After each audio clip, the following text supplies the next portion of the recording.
Good morning, visionaries. Welcome back to the channel, man. It's your boy Frank Visionary. Today's video, let's go over the SuperStock. Let's go over my thoughts on the SuperStock, guys. So 2021 Dodge SuperStock, 807 horsepower, 797 foot-pounds of torque. The goods, the bads, the ugly. My thoughts. Let's dive right into it. All right, guys. I posted on my IG, but I don't know that all of you guys from YouTube follow me on IG. If you don't, check it out, guys. We have good content on IG and TikTok. But anyways, wheel gap. The wheel gap is actually tremendous, bro. Like, every stock car is. The front's not as bad as the rear, and I get the lower the suspension. You're gonna have people that challenge me and argue, oh, it's built with purpose, this, that. I understand, so is every stock car. But when stock is not an option, man. So that's an automatic thing that has to get changed. I would say the tires are great for dry. Great for when it's dry. Unfortunately, I bought this thing for my wife, and I bought it during rainy season. As you guys can see, all the clouds. Yesterday was the first dry day for us. The car has about 200 and let's say 60 miles on it. 260 miles, guys. So it's brand new. So this is like literally first experience with it last night. Actually driving it all day. Went to the beach, went on a cruise with the guys, had a good time. Beautiful car, amazing. But there are some bads that, I don't know, just thought I'd share. The tires, in my opinion, need to get swapped. I already bought some. But the size 315/40 18 is very hard to find. Very hard to find. Nito is actually the only one that has it, and they either have it in this, and there's another tire. Honestly, I'm spacing on the name. But anyways, it's more all season. Now, I understand a lot of horsepower, 807 horsepower, this, that. People want the radial. But guys, you don't need that radial all day, every day. It's one of those trade-offs. I want the reliability and the comfort of having a good all-season tire. I run a Falcon FK 510 on the Lambo, and this, I just felt like there are other better options. So unfortunately, without switching rim size, I'm limited. So I'm gonna stay with the 315/40, but we are gonna go ahead and go with an all season from them and see how that works out.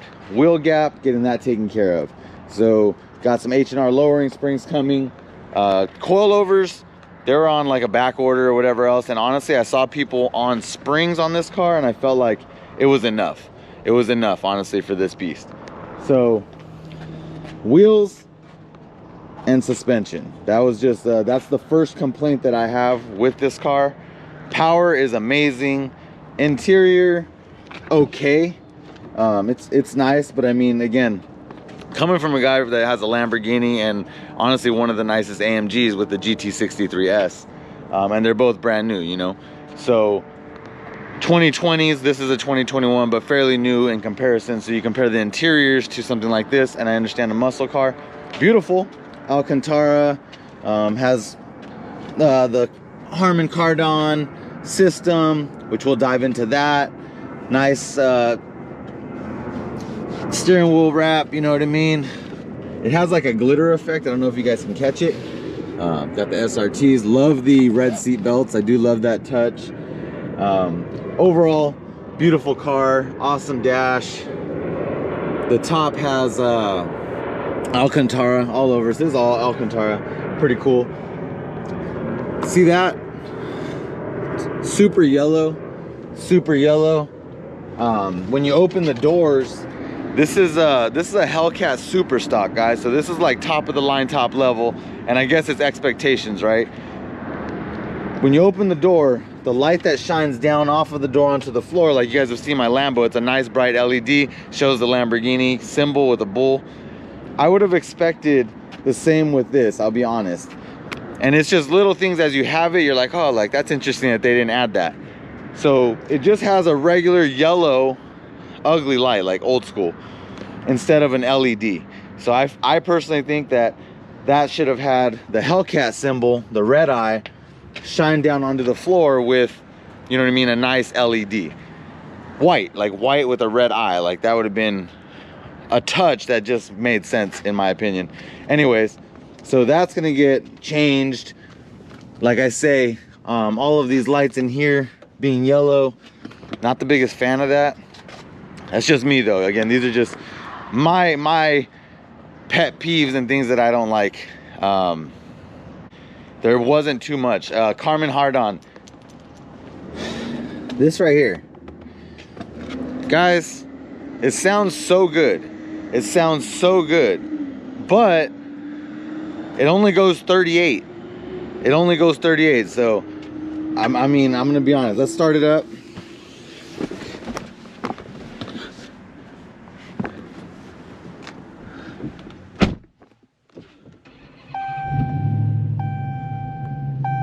All right, guys.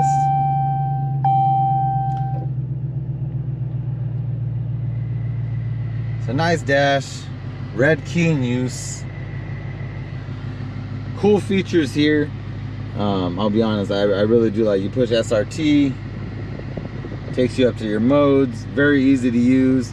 I mean, just like the TRX though, the TRX launch control, all that stuff was super easy to use. I'm assuming it's going to be the same for this. Haven't tested it yet, haven't broken the car in, but honestly, no complaints on any of this. It's super cool. So me, I just always go sport mode right out the gate when I get into the car. Throw my media, connect my device, my plug, whatever else. But it does have the Bluetooth. It has the, it projects onto your screen with Bluetooth, but unfortunately it won't show the CarPlay. Don't know why. But once you do plug in the wire, you got CarPlay. So there's that part. But again, back to the stereo system. I'm gonna go ahead and actually just turn it on for you guys real quick. So we're gonna go ahead and plug up the phone.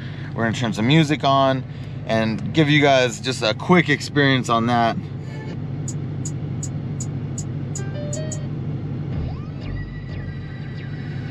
All right, so here it is. All right, so from 0, niggas ain't hard enough. Y'all knuckles ain't scored enough. Y'all ain't in for cars enough. now that's 38. Yeah. Right. Y'all niggas ain't hard enough.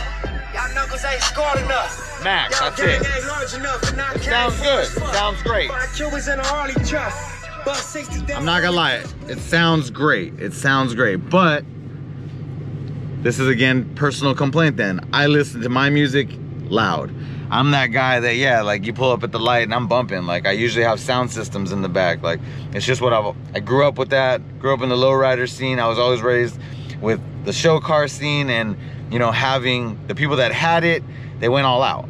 They had sound systems, they had the wheels, the lowering, they had switches, bags, the coolest shit ever, right?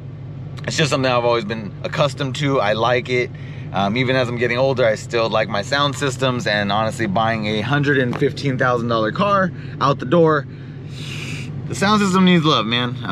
But I felt the same way about the TRX. The TRX had the badass big Tesla screen and all that cool stuff, and that's a whole different level of complaint. As you know, it's a blown motor in my backyard, but just sound system wise, same thing, man. It maxes out at 38, and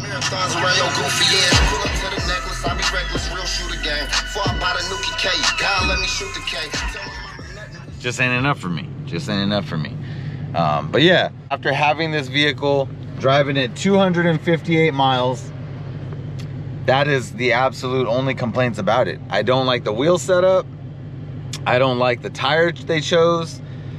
I don't like that they didn't put LEDs on everything, and add the door drop onto the floor, the sound system, and that is it.